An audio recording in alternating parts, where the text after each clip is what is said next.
आरोन कहाँ बोल रहा है, क्या बोल रहा है? आस्तिक बनने को मिला है चातुर्मास। रो बोल रहा है रोज गुस्सा छोड़ने को मिला है चातुर्मास। और ना बोल रहा है नया इतिहास बनाने को मिला है चातुर्मास। ऐसा ये आरोन की व्याख्यापन करते आए हैं। और कल मैंने आप लोगों से बात बहुत सुंदर सी करी थी। कल बहुत सारा साइड बैक आया, महाराज जी बहुत अच्छा प्रवचन लगा आपका। गुरुओं की बात अच्छी ही होती है, मेरी बात तो थी नहीं, जो बात गुरुदेव की थी कल आप लोगों के बीच में वो बात मैंने आप लोगों के बीच में रखी थी। बहुत अच्छी बात है कि अगर आपको अच्छा लगा हो तो दोबारा सुनना, बार बार सुनना, ताकि कहीं वो बात जो कल कही आपके जीवन में उतर जाए और आप उन बातों को मानकर अपने जीवन को अच्छा बना लो। और कल शुरुआत ही करी थी कि रोग के प्रति सद्भाव रखना, ये वाली करी थी ना शुरुआत अपन ने, कि रोग के प्रति सद्भाव बनाए रखकर रोग के प्रति आक्रामक बनना सरल है, परंतु दोषों के प्रति आक्रामक बनते रहते समय दोषों के प्रति सद्भाव बनाए रखना अत्यंत कठिन है ना। हम क्या करते हैं, हम रोग के प्रति तो आक्रामक होते हैं लेकिन रोगी के प्रति आक्रामक नहीं होते हैं। परंतु ऐसा क्या है हमारे साथ कि हम दोषी के प्रति आक्रामक हो जाते हैं और दोष के प्रति आक्रामक नहीं होते। जैसे हमने रोगी को सब कुछ मान लिया और रोगी की हम पूरा ध्यान रख रहे हैं और रोग पर आक्रामक बन रहे हैं, ऐसे हम दोषी को सब कुछ मान लें और दोष पर आक्रामक बन जाएं तो हमारा जीवन बहुत अच्छा बन सकता है। कल इसी बात को लेकर अपन ने बात करी थी। अब और आगे आपसे बात कर रहा हूं कि मान लीजिए हमें क्रोध करना ही है और हम बहुत प्रतिकार कर रहे हैं, बहुत समझाने के भाव हमारे अंदर हैं और हम चाहते हैं कि सामने वाले का भला करना, ये सबके अंदर है। हम सब चाहते हैं कि हम सामने वाले का भला कर दें, सामने वाले का कुछ ऐसा समझा दे। कल प्रश्न आया तो मैंने कहा देखो प्रश्न का जवाब तो मैं प्रवचन में ही दूंगा। कल प्रश्न आया कि महाराज जी भाव होता है क्रोध करने का, भाव होता है समझाने का, अंदर से परिणाम होते हैं कि इसका भला हो जाए। बहुत अच्छी बात है, आपके नहीं मेरे भी होते हैं, सबके होते हैं, जीव मात्र के भाव होते हैं। कौन नहीं चाहता है कि सबका भला हो जाए, सबका कल्याण हो जाए, सब सद्मार्ग पे लग जाएं, सब अपने आप को अच्छा बना लें, अपने जीवन को उत्कृष्ट बना लें। ये परिणाम जीव मात्र के होते हैं। लेकिन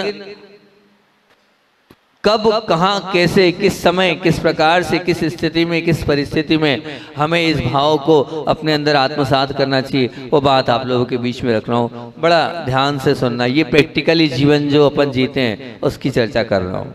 ये प्रश्न प्रैक्टिकली वाला था कि क्रोध करने के लिए आप मना कर रहे हो, लेकिन कहीं कहीं पर तो हमें क्रोध करना चाहिए ना, कहीं कहीं पर तो हमें गुस्सा दिखाना चाहिए ना, कहीं कहीं तो हमें अनुशासनहीनता हो रही है तो सबक सिखाना चाहिए ना।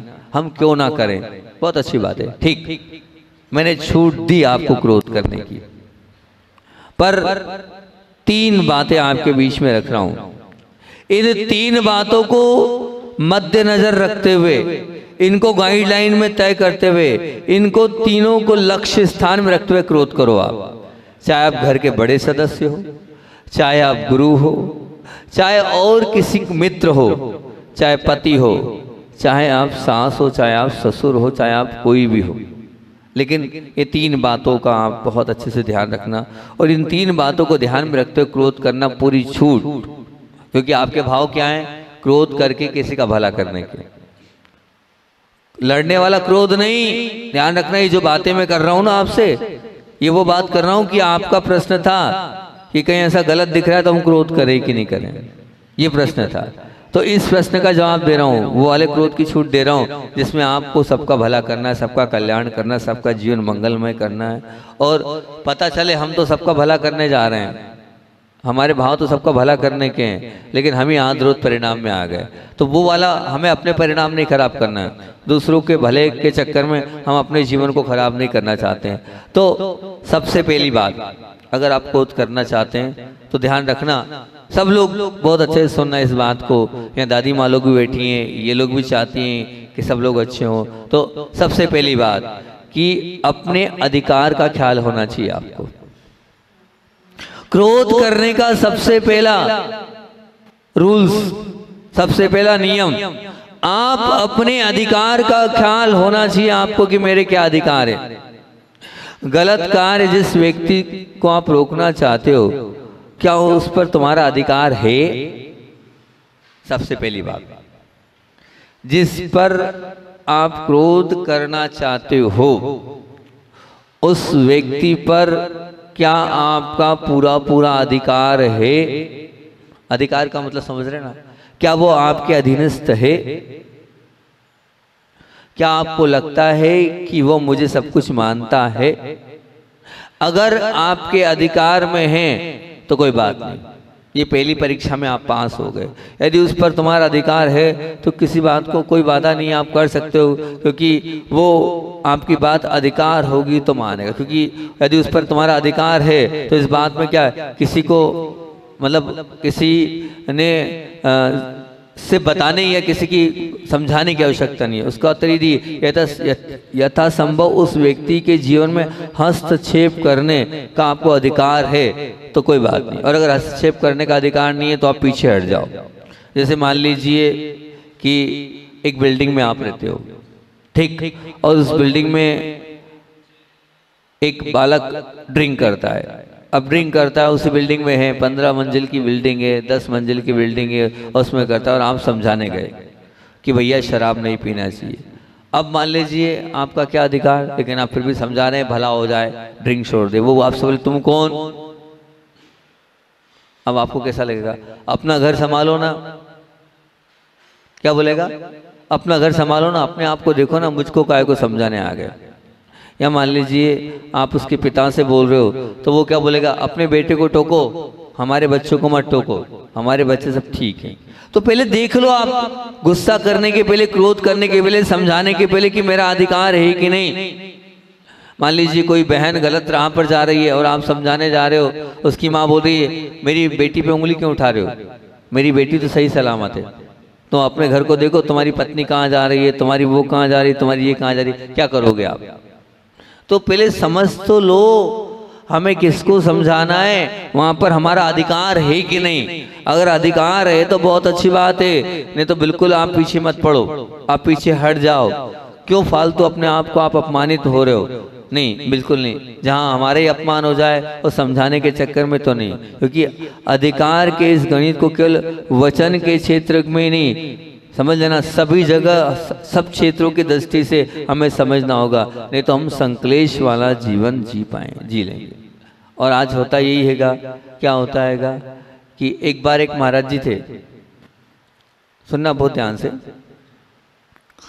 अब सोचो कैसा श्रावक होता हैगा, क्या परिणाम हो जाते हैं श्रावक के, कि गुरुओं से भी क्या बोल जाते हैं वो।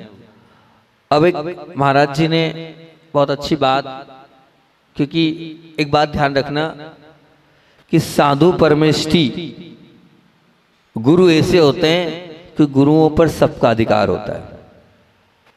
ध्यान रखना, मेरा अधिकार पूरी आर्य जैन समाज पे, छोटे से बच्चे से लेकर बड़े तक है। क्या बोल रहा हूं मैं? छोटे बच्चे से लेकर बड़े तक पर मेरा अधिकार है। नहीं है अधिकार? बोलो है या नहीं है ना?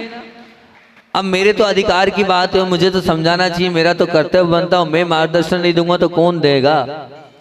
लेकिन फिर भी सोचो हम पर भी उंगली उठ जाती है, सोचो हम पर भी उंगली उठ जाती है कि क्या पड़ी है महाराज को। सामने वाला अपने जीवन को कटाट कर रहा है, सामने वाला अपने जीवन को मंगलमय बना रहा है, सामने वाला अपने जीवन को पवित्र कर रहा है, और दूसरे व्यक्ति उसमें विकल्प कर रहे हैं। महाराज जी क्या करना है? महाराज जी क्यों कर रहे हैं सब चीजें? क्यों इस प्रकार का कर रहे हैं? क्यों किसी को अकेले में समय दे रहे हैं? क्यों किसी का? अरे शर्म करो, तुम तो अपने आप को अच्छा बना नहीं रहे हो, और जो बेचारा गुरु चरणों में आकर अपने जीवन को अच्छा बना रहा है उस पर तुम उंगली उठा रहे हो, उस पर तुम ऐसा बोल रहे हो कि क्या कर रहे हैं, नहीं होना चाहिए, ये इनके अधिकार का क्षेत्र नहीं। ध्यान रखना, गुरुओं के ही अधिकार का क्षेत्र है सबके जीवन को पवित्र और मंगलमय करना। प्रायश्चित भगवान के सामने नहीं लिया जाता है, अपने मन की बात। और जरूरी नहीं प्रायश्चित हो, अपने जीवन का कोई निर्णय लेना हो तो, अपने जीवन का कोई ऐसा लक्ष्य तैयार करना हो तो अरे आप लोग क्या जीवन का लक्ष्य दोगे? वो गुरु चरणों में आकर अपने मन की बात रख रहा है कि मुझे क्या करना चाहिए आगे, आप बताइए। मैं द्वंद्व में फंसा हुआ हूँ, मैं अपने जीवन की बात बता रहा हूँ, सच्ची सच्ची बात बता रहा हूँ, आपके सामने खोल रहा हूँ, मन की बात निकल जाती है। जब पूज्य गुरुदेवों ने मुझे व्रत नहीं दिया, बहुत परेशान होने के बाद, तो भटकन तो होती है, तो भटकन होती है। तो सचमुच में एक बहुत, वैसे तो बहुत सारे दोस्त थे मेरे जीवन में, लेकिन एक बहुत अच्छी बहन, कहना चाहिए कि वो इस प्रकार से, उनका भाव भी मोक्ष मार्ग में निकलने का था, हमारा भाव भी मोक्ष मार्ग में निकलने का था। हमने सोचा ठीक है कोई बात नहीं, अब आचार्य श्री जी व्रत दे नहीं रहे, माता पिता को ला नहीं सकते, माता पिता आएंगे नहीं और अपना व्रत होगा नहीं। अब व्रत नहीं होगा तो अपन एक काम करते हैं, सदगृहस्थ के मार्ग में आगे बढ़ते हैं और प्रतिमाओं का पालन करेंगे, अपने जीवन को अच्छा बनाएंगे। पूरा मन बना लिया कि ठीक है, और वास्तविकता में कि अब मन बन गया, बहुत अच्छे से तैयार हो गया। और हम एक महाराज जी, पूज्य प्रशस्त सागर जी महाराज जी भी संग में हैं, समय सागर जी महाराज जी, हम उनके पास बैठते थे। पूज्य बड़े महाराज जी जो भी आचार्य भगवान, उनके पास बैठते थे। तो प्रशस्त सागर जी से खुले हुए थे, तो उनसे हमने कह दिया, मैंने कहा महाराज जी अब हमारा भाव हो रहा है, गुरुदेव व्रत तो दे नहीं रहे, 5 साल हो गए, वो एक ही बात पर रटे हुए, उन्होंने बी काम करा दिया, उन्होंने एम काम करा दिया, अब सीए के पीछे पड़े हैं, मामला उलझता जा रहा है। हम ऐसा सोच रहे हैं कि जो चीज़ नहीं हो पाएगी, फालतू परेशान होने की जरूरत नहीं, अब हम गृहस्थ मार्ग की ओर अपना मन बना रहे हैं। जैसे ही मैंने उनको ये बात बताई, और फिर मैंने कहा महाराज जी पुण्य का योग है और बहुत अच्छे से व्यापार है ही, कोई बाधा वाली बात नहीं है, प्रतिमाओं को शादी के साथ ही प्रतिमाओं को ग्रहण कर लेंगे, विवाह होते ही प्रतिमा ले लेंगे। और इस प्रकार से मैंने विचार किया है। महाराज जी मुस्कुराने लगे और इष्टोपदेश की गाथा से उन्होंने शुरुआत करी, और आधा घंटा तक उन्होंने ऐसा उद्बोधन दिया, मैं अंदर से भीग गया। एक लाइन पर उन्होंने इष्टोपदेश की बात बोली, बोले उसमें यही कहा है, तुम कहा है कि हम पुण्य कमाएंगे, पुण्य कमा कर धर्म करेंगे और धर्म कर कर अपने जीवन को अच्छा बनाएंगे, दोनों मार्ग प्रशस्त है, लेकिन उनका उत्कृष्ट मार्ग तो मोक्ष मार्ग ही है। ध्यान रखना, जैसे हाथी होता है ना, हाथी कीचड़ लगाता है और कीचड़ लगाने के बाद नहाने का जो काम होता है वही होता है। तुम पहले पाप करोगे और पाप करने के बाद उस कीचड़ को धोओगे, ऐसा काम क्यों कर रहे हो भैया? सब बात थोड़ा इंतजार करो, गुरु पर विश्वास तो रखो, आज नहीं तो कल तुम्हारा कुछ न कुछ भला होगा, निश्चित रूप से कुछ ऐसा अच्छा होगा तुम्हारा, तुम पीछे नहीं हटो, बिल्कुल नहीं हटो। उन्होंने इस प्रकार से समझाया, समझाने के बाद फिर मैंने मेरे मन को वापस से बदल दिया, और बदलने के बाद फिर वापस से मैंने मैसेज कर दी कि नहीं, मेरा मन बदल गया है, मैं क्षमा चाहता हूँ, मेरा जो मन पहले था वही मेरा मन है, मुझे तो मोक्ष मार्ग में ही आगे बढ़ना है। अगर मान लो मैं अपनी बात गुरु के सामने नहीं रखता तो आज तो मैं आपके जैसे इसी नीचे बैठा था, ऊपर आ ही नहीं पाता। मोटिवेट वो नहीं करते, वो समझाते नहीं, वो मुझे रास्ता नहीं दिखाते, तो मैं वहीं उलझा दे जाता, वहीं अपने जीवन को हैरान और परेशान आपके जैसी आपाधापी में लगे रहता। तो निश्चित मान के चलना कि अधिकार की बात है, अगर गुरु चरणों में अगर कोई आया है तो गुरु को अधिकार है और जाना चाहिए। आपको भी मानना चाहिए कि हम पर हमारे गुरु का अधिकार है, और हमें गुरु के पास जाकर बिल्कुल उनको सब कुछ बताकर अपने जीवन के अच्छे बुरे निर्णय उनसे ही लेना चाहिए कि क्या मुझे करना चाहिए। और आप लोगों को भी उसका समर्थन करना चाहिए।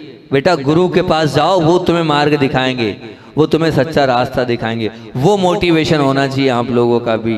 और लेकिन होता क्या है, आप लोग उल्टी बात करने लगते हैं कि नहीं, कहाँ वहाँ महाराज जी इन सब में लग गए हैं, कहाँ महाराज जी समझा रहे हैं, कहाँ महाराज जी मोटिवेशन कर रहे हैं। मैं देखता हूँ, ध्यान रखना, कुछ लोग होते हैं जो इस प्रकार से खुलकर अपने जीवन को सब कुछ इस प्रकार से बता देते हैं, वो हर किसी के सामने नहीं खुलते हैं, लेकिन गुरु के सामने अपनी किताब को कोरी का कॉपी की तरह रख देते, ये हम थे, ये हम हैं। और पुण्य का उदय ऐसा है गुरुदेव के आशीर्वाद से कि वास्तविकता में सब कुछ जो आता है व्यक्ति, वो बिल्कुल एकदम अपने आप को एकदम पीवर बनाकर चला जाता है, पवित्र बनाकर चला जाता है अपने हमारे सामने की, कभी भी कोई किंतु परंतु नहीं करता है। इसलिए अधिकार की बात चल रही है तो आपका अधिकार, और हम भी ध्यान रखना वहीं पर हाथ डालते हैं जहां अधिकार हो, जहां अधिकार नहीं हो, क्योंकि मुझे मालूम है, मैं भी अपना सब कुछ जानता हूं, तो जहां मुझे लगता है कि नहीं ये मेरे अधिकार की बात है और मैं बिल्कुल निश्चित रूप से बोलूंगा, ये सामने वाला मेरी बात मान जाएगा, तभी मैं बड़े ही विश्वास के साथ और बड़े ही अंदर से इतना मुझे रहता है कि नहीं मैं बोल दूंगा तो निश्चित वो बात पूरी हो जाएगी, तो वो होती चली जाती हैगी। तो पहली बात, गुस्सा करना बिल्कुल जायज़ है, करना चाहिए, लेकिन कहाँ करना चाहिए? जहाँ अधिकार हो वहाँ। क्योंकि आज इस विज्ञान, क्योंकि मानो कि इतनी बुद्धि बढ़ गई है, वो क्या, उसने अपनी बुद्धि को लगभग गिरवी रख दिया है। क्यों? क्योंकि इसलिए बोल रहा हूँ गिरवी रख दिया है, क्योंकि वो चाहता है गली गली नहीं मोहल्ला, मोहल्ला नहीं शहर, शहर नहीं राज्य नहीं, वो देश को सुधारने के चक्कर में, और देश छोड़ो पूरी विश्व को सुधारने के चक्कर में लगा है। नहीं, हमें सब पर अधिकार ना हो पाएगा, ना कर पाएंगे। जब मैं आपने को दिया आरोन जैन समाज के 250 घर पर मेरा अधिकार है, उसके बावजूद भी मैं अपने अधिकार का प्रयोग नहीं कर रहा हूँ। और जब मैं खुद ही सबको नहीं समझा पा रहा हूँ और ना सबको अपने अधिकार में ले पा रहा हूँ, तो विचार करना आपके साथ कितने लोग हैं और आपका अधिकार कितने लोगों पर है, ये बहुत बड़ा प्रश्न है। डांटने के पहले 100 बार सोच लेना कि क्या मैं जिसको डांट रहा हूँ, मैं जिसको समझा रहा हूँ, वो मेरे अधिकार में है या नहीं।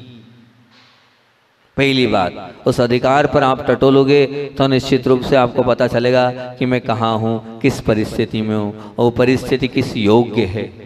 जब तक व्यक्ति आपका नहीं बनता, ध्यान रखना, तब तक ये मान के चलना आपका अधिकार उस पर नहीं है।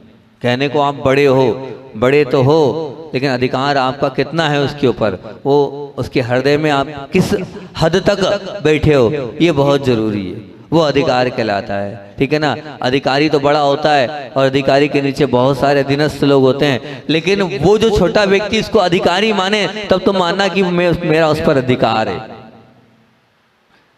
छोटे आपको बड़ा माने तो समझ लेना अधिकार है आप पर, और छोटे आपको बड़ा मान ही नहीं रहे तो आपका अधिकार है ही नहीं, ये निश्चित मान के चलना आप, फैक्ट बात है।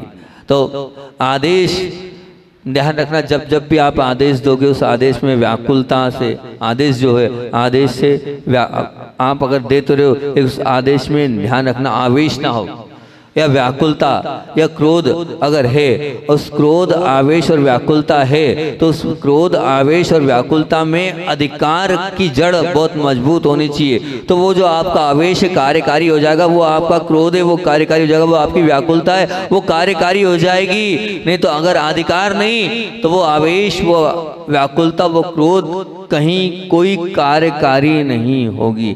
तो सबसे पहली बात कौन सी बोल दी हमने? क्या होना चाहिए? बोलो ना, अधिकार होना चाहिए। दूसरी बात और बहुत जरूरी बात, और बहुत अधिकार भी हो गया, मान लो महाराज जब हमारा तो अधिकार है वो बिल्कुल मानते हैं हम हमारा बेटा है, हमारी बेटी है, हमारा पति है, हमारी पत्नी है, हमारी बहू है ना, ये अब हमारी, ये तो अधिकार तो हो गया, मेरा शिष्य अधिकार तो हो गया। लेकिन अब अधिकार से और बड़ी बात बोल रहा हूँ, दूसरी बात, अधिकार तो है लेकिन स्वयं के पुण्य का ख्याल होना चाहिए। दूसरी बात क्या? आपने कह तो दिया वो मेरा बेटा है, आपने कह तो दिया कि वो मेरी पत्नी है, आपने कह तो दिया मेरी वो बहू है, बहुत अच्छी बात है, ये अधिकार वाली बात थी और ये अधिकार वाली बात हो गई। लेकिन अधिकार होने से कुछ नहीं होता है, फिर अधिकार के साथ पुण्य का भी ख्याल होना चाहिए, स्वयं के पुण्य का भी ख्याल होना चाहिए। मान लो आपका बेटा है, ठीक है ना, अब आपका बेटा है वो शराब पी रहा है, शराबी बन गया, अब सीधे रास्ते पर आपका अधिकार है ना, आप अपने बेटे को समझाओ, आपका अधिकार है, आप समझाने गए और समझाने तो गए, लेकिन तुम्हारा पुण्य बिल्कुल नहीं, संभव है तुम्हारी कठोरता तुम्हें ही भारी पड़ गई और वो तुम्हें ही समझाने लगा, जमाना कहाँ पहुँच गया है, डेढ़ी डेढ़ी बोलते हैं ना, डेढ़ हो चुके हैं जो है ना, डेढ़, जमाना कहाँ पहुँच चुका है, ये कल्चर है ड्रिंक करने का, शराब पीने का, इन सब के साथ जीवन जीने का। अगर वो इस प्रकार का हो गया तो आप कहोगे कि मेरा बेटा नालायक है, आप बोलोगे कि मेरा बेटा इस प्रकार से नहीं, तो अगर ऐसा, मैं इसलिए बोल रहा हूँ कि नालायक नहीं बोल सकते, अगर कोई दूसरा व्यक्ति समझा रहा है उसकी बात वो समझ रहा है और आपकी बात समझ नहीं रहा है, इसका तात्पर्य क्या है? आप तो समझा रहे हो, आपकी बात तो नहीं समझ रहा है, दूसरा समझा रहा है उसकी बात तो समझ रहा है, इसका तात्पर्य क्या? इसका शुद्ध तात्पर्य ये कि अभी पुण्य आपका कमजोर है, अधिकार तो है लेकिन पुण्य नहीं है, क्योंकि वो दूसरे की बात तो वही मान रहा है लेकिन आपकी बात वो स्वीकार नहीं कर रहा है। इसका तात्पर्य पुण्य की बहुत बड़ी कमजोरी है।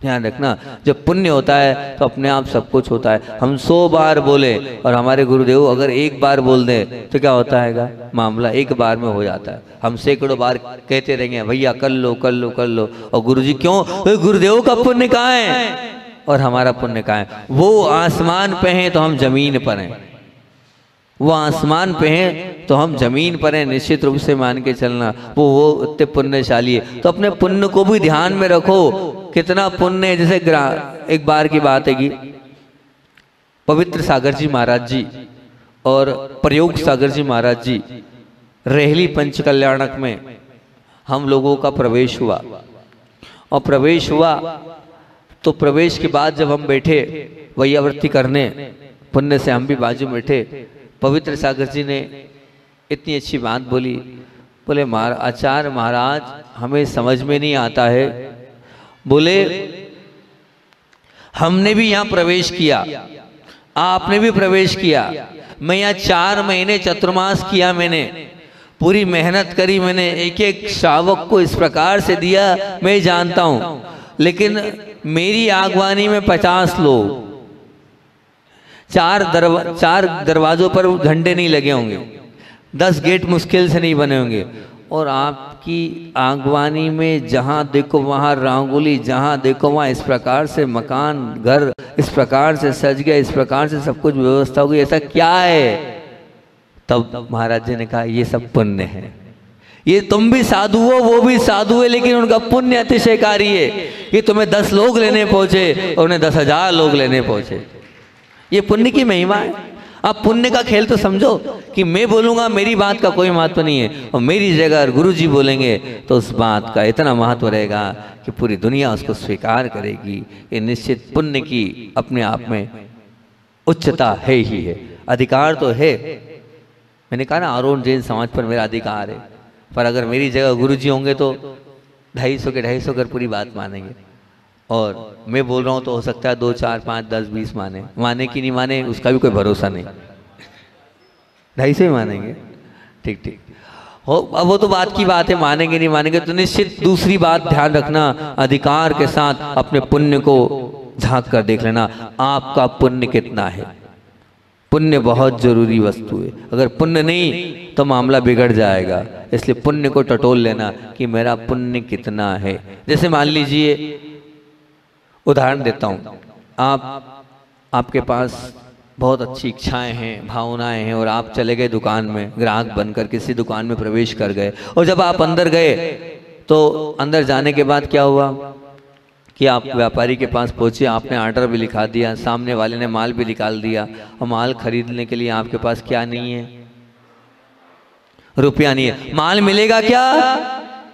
ध्यान रखना, रुपया नहीं, पैसा नहीं तो माल ना मिला है ना मिल सकता है। वो तो तभी मिलेगा जब रुपया होगा, तभी माल मिलेगा। इसी प्रकार जब पुण्य होगा तभी तुम्हारे लिए निश्चित रूप से सामने वाला मानेगा। अपने आग्रह को आप अपने पास रखो, आपके पास पुण्य होगा तो पूरी दुनिया आपकी बात मानेगी। बस ये गणित आपने समझ लिया तो निश्चित रूप से आप बेटे पर अपना अधिकार, अपनी बहू पर अपना अधिकार नहीं जमाओगे।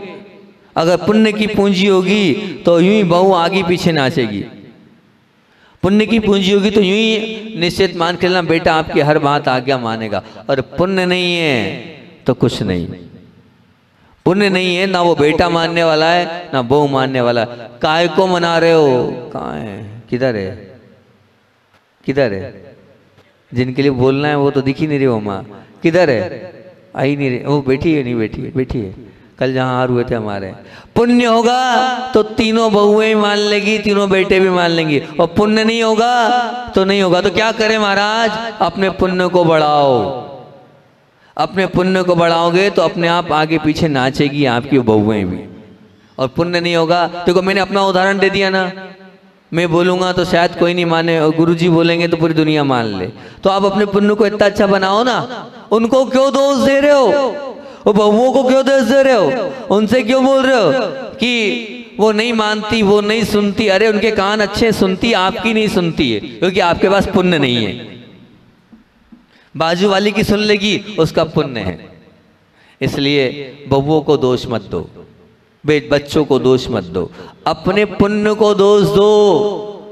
अपने पुण्य को दोष दोगे तो निश्चित आज नहीं तो कल तुम्हारा पुण्य बढ़ जाएगा, और जब पुण्य बढ़ जाएगा तो बच्चे और बहू भी आपकी बात मानने लगेंगे। फालतू क्रोध करके अपना बुरा क्यों कर रहे हो? क्यों अपने परिणाम खराब कर रहे हो? क्यों अपने परिणामों की आप स्वयं ही अपने परिणाम खेद खिन्नता अपने आप से रख रहे हो कि कर तो रहे हो लेकिन आपकी बात स्वीकार ही नहीं की जा रही है, तो क्या मतलब? और होता है कि नहीं बताओ? ऐसा होता है ना, जब सामने वाला आपकी बात नहीं मानता है आपको कितना बुरा लगता है? अरे भैया ऐसा लगता काटो तो खून नहीं। इतनी परिस्थिति खराब हो जाती है कि आपके मन की स्थिति इतनी खराब हो जाती है, मैं बोल रहा हूं मेरी बात नहीं सुन रहे हैं, और वो भी कौन? छोटा नहीं मानता है, तो परिस्थिति और मन स्थिति और खराब होती। क्यों बोल रहे हो भैया? पुण्य ही नहीं है तुम्हारा और तुम बोले जा रहे हो। कंडीशन तो हो तुम्हारी सुनने लायक और बोलने लायक, तब तो वो आपकी बात सुनेगा। इसलिए ध्यान रखना, अधिकार के साथ साथ पुण्य अपने आप में बहुत तगड़ी चीज है। अगर हम पुण्य का ख्याल नहीं रखेंगे, पुण्य को मद्देनजर नहीं रखेंगे, तो निश्चित हम कितना ही कुछ करते चले जाएं, हमारी बात को कोई वजूद नहीं होगा, हमारी बात का कोई वजन नहीं होगा, हमारी बात को आया गया कर दिया जाएगा, हमारी बात पर किसी प्रकार भी ध्यान नहीं दिया जाएगा। अपने पुण्य को टटोलो, पुण्य होगा तो निश्चित बहुत अच्छा बेटा होगा। वो आपके बीच मनावर वाली माँ बैठी है, पुण्यशाली है वो। उनका बेटा जो है ना, वो ऐसा बेटा है, ऐसी बहू है कि पूरा पैकेज आता है तो उनके खाते में डलता है। वो उनको 100 रुपये भी चाहिए तो इनसे लेना पड़ता है कि 100 रुपये दो माँ, पैसे चाहिए। तो अब वो उनने पुण्य कमाया है, गुरुओं की वैयावृत्ति करके, सेवा करके, इस प्रकार से सब पुण्य इकट्ठा किया है। दिन रात इस प्रकार से सेवा वैयावृत्ति में लगी रहती है। तो बेटा भी ऐसा आज्ञाकारी है, बहू भी ऐसी आज्ञाकारी है कि जो आज्ञा। तो पुण्य कमाओो, जब पुण्य कमाओगे तब ऐसा बेटा आज्ञाकारी मिलेगा। कौन है आज के तारीख में कि अपने माँ के बैंक अकाउंट में पैसा जमा होता हो, पूरा पैकेज, जितना बड़ा पैकेज है वो माँ के अकाउंट में जमा करे और माँ मुझको पैसा देगी? है तो काहे से मिला है बेटा? ऐसा कैसे मिली ऐसी बहू कि एक साड़ी भी खरीदनी है तो कौन देगी? माँ देगी हमारे लिए पैसा। जब पुण्य होता है तब ऐसे बेटे बहू मिलते हैं, और नहीं तो आपके पास पुण्य नहीं है, इसलिए जो है आपके पास ऐसे बेटे बहू है ही नहीं। मैं तो चाहता हूँ आपका पुण्य बहुत तगड़ा बने, आपका पुण्य बहुत मजबूत बने, तो ऐसे ही बेटे बहू आपको भी मिलते चले जाएं, और वो जो जैसा आप चाहते हो वैसा वो आपकी आज्ञा मानेंगे। आज्ञा का पालन तभी होगा, आज्ञा जब ही मानी जाएगी, आज्ञा जब ही स्वीकार की जाएगी जब सामने वाला आपके प्रति अहोभाव और आदर भाव रखेगा। और अहोभाव और आदर भाव नहीं होगा तो बात सामने वाला स्वीकार ही नहीं करेगा आपकी। और अहोभाव और आदर भाव तभी होगा जब आपका यश कीर्ति का उदय होगा। पुण्य प्रकृति है यश कीर्ति, आप मानना, जब आपका यश का उदय होगा तभी सामने वाला आपकी बात को स्वीकार करेगा, और आपकी यश कीर्ति का उदय नहीं होगा तो सामने वाला आपकी बात को स्वीकार। अच्छी बात भी, कभी कभी तो आपको एक बात बताऊं, इतनी परिस्थिति खराब हो जाती है, देखो क्या मन स्थिति बन जाती है। बात अच्छी है, सच्ची है, बात अच्छी है, सच्ची है और उपयोगी है, लेकिन आपने बोली तो नहीं करना।